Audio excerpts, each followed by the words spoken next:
penetration of FCPA awareness continues to spread deeper and wider, such that the major multinationals have been aware of the need to get their act together on this for quite some time. It's companies that you would more typically consider mid-market, that perhaps are more recent entrants into the international transaction sphere, that are finally aware, government officials would say, of the need to introduce FCPA compliance elements to their overall compliance program. In my practice, where I'm also helping companies with export control issues, among others, we see a linkage of these topics such that members of the company responsible for compliance now firmly see the anti-corruption element as an essential part of what they're doing.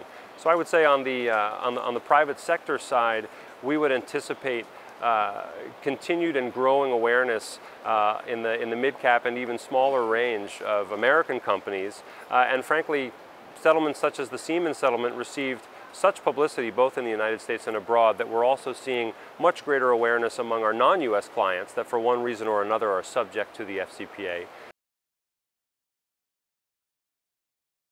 We've heard for years that there's a backlog of more than 100 cases where the investigation is pending, and there's every reason to believe that a vast majority of those are clustered in a couple of industries. Much was made of the Panalpina investigation and all of the spin-offs throughout the world of oil services, pharmaceuticals, life sciences.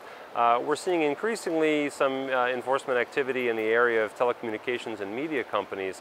But I would say there isn't yet a clear indication that new industries no one's yet considered will be under the microscope, as there's still such a backlog of investigations that have been ongoing for many years now. It's likely that those same industries we've already heard about will simply see new companies from those same industries.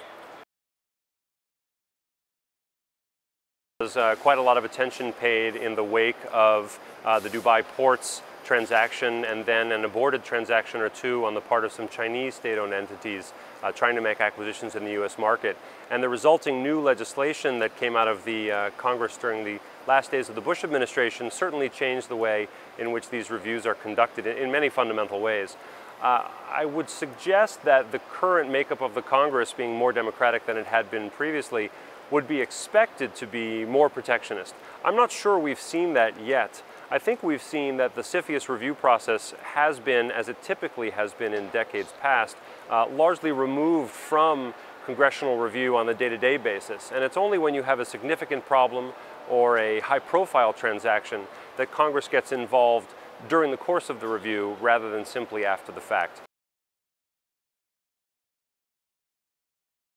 I think the challenge for many companies is that their corporate social responsibility standards require them to pay attention to some such issues that are arguably softer issues than corruption might seem to be, as they decide whether and when to engage in business transactions. And they find it very difficult to do business with governments that are, on the one hand, interacting with Western, fully modern companies with emancipated codes of ethics, you might say, and at the same time are repressing their own citizens. So it's a challenge for our clients. It's one I relish on the pro bono side. I'm delighted to be providing representation to the occasional prisoner of conscience. I spend a considerable amount of my pro bono time working in the area of international human rights, representing prisoners of conscience who've been detained against their will and without legal justification, often in horrifying conditions.